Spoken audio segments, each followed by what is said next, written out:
దేవుని పరిశుద్ధ నామానికి మహిమ కలుగునుగాక. మన ప్రభు అయిన యేసయ్య పరిశుద్ధమైన నామములో దేవుని బిడ్డలందరికీ నా హృదయపూర్వక శుభములు వందనములు తెలియజేస్తూ ఉన్నాను. దేవుని పరిశుద్ధ బైబిల్ గ్రంథములో నుండి మత్తయి రాసిన సువార్త 27వ అధ్యాయము 49వ వచనం లేక 46వ వచనం గమనించినట్లయితే ఇంచుమించు 3 గంటలప్పుడు యేసు ఏలి ఏలి లామా సబత్కానని బిగ్గరగా కేకలు వేశాను. ఆ మాటకు నా దేవా నా దేవా నన్నెందుకు చేడుచితివని అర్థము. దేవుని యొక్క బిడ్డలారా, ప్రభు సన్నిధిలో మనము గమనించినట్లయితే యేసు క్రీస్తు ప్రభుల వారు సిలువలో పలికినటువంటి 4వ మాట ఏమిటంటే, నా దేవా నా దేవా నన్నెందుకు చేయి విడిచితివి. దేవుని యొక్క బిడ్డలారా, పరలోకపు తండ్రి తన ప్రియ కుమారుడైనటువంటి యేసు క్రీస్తు ప్రభుల వారిని చేయి విడిచాడట. ఎందుకు చేయి విడిచిపెట్టాడు?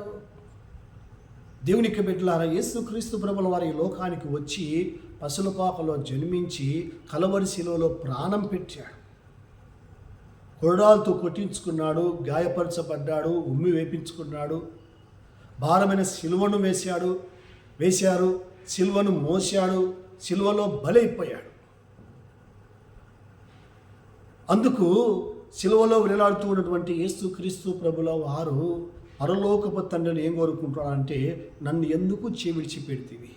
దేవుని యొక్క బిడ్డలారా, ఆ శ్రమలు, ఆ భారము, ఆ గాయాలు, ఆ గొడా దెబ్బలు, ఆ శిలువ మోసే విధానము, ఆ అరుపులు, ఆ కేకలు, ఆ నిందలు, ఆ అవమానాలు, పిడికిలతో కొట్టడము, గడ్డపెట్టుకలు లాగడము, తలపై ముళ్ళ కిరీటం పెట్టడము, కొడాలతో కొట్టడము, సిలువను వేయడము, ఇవన్నీ కూడా యేసు క్రీస్తు ప్రభుల వారు ఏమాత్రం లెక్క చేయలేదు, మనసులోకి రాలేదు.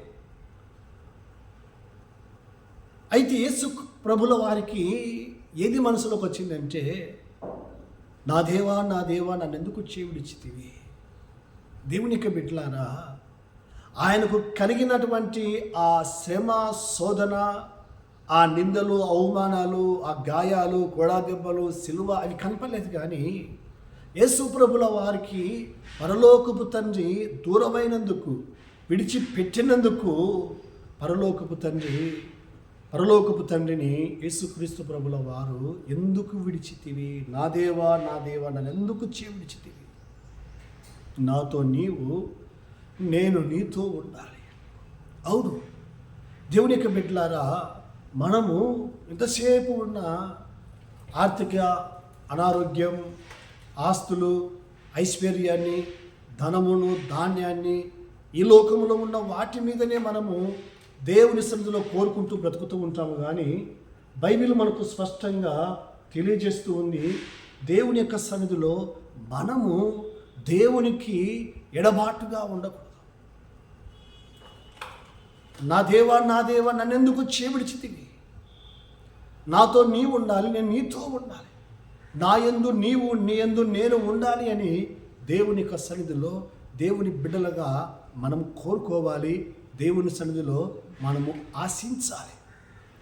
ఎందుకంటే దేవుడు దూరంగా ఉంటే మనము జీవించలేము, ఆధ్యాత్మికంగా జీవించలేము, బాహ్య సంబంధంగా జీవించలేము. ప్రతి సమయంలో కూడా నాతో నువ్వు ఉండాలి. మోసే అంటాడు కదా, నాతో నువ్వు రావాలి ప్రభువా, నేను రాను మోసే అని ప్రభు అంటాడు. నువ్వు రాకుండా నేను ఒక్క అడుగు కూడా ముందుకు పోయిన ప్రభు అని మోసే గారు దేవుని యొక్క సన్నిధిలో వేడుకుంటాడు. అందుకే నా సన్నిధి నీకు తోడుగా వచ్చునని యేసు క్రీస్తు ప్రభుల వారు మోసే గారు చెప్పాడు.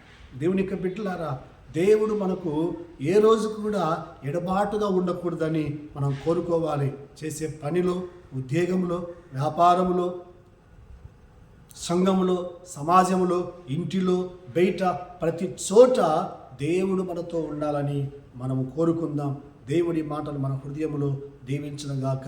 ప్రేమగల తండ్రి, పరిశుద్ధుడా, గొప్ప నాయన, స్తోత్రాలు. నా తండ్రి, నా దేవా నా దేవా అందరికీ చేడుచితివని పరలోకపు తండ్రిని మీరు కోరుకున్న యేసయ్యా, మీ పాదములకు స్తోత్రాలు. మేము కూడా తండ్రి, దూరమైనప్పుడు నైనా దేవుని సన్నిధి కోరుకోవాలని, పరలోకపు తండ్రిని కోరుకోవాలని, ఆయన మాతో ఉండాలని, మేము ఆయనతో ఉండాలని అనుదినం మేము కోరుకుంటున్నట్లుగా సహాయం చేయమని యేసయ్య పరిశుద్ధమైన నామములో ప్రార్థించి వేడుకుంటున్నాము తండ్రి. ఆమేన్. ఆమేన్.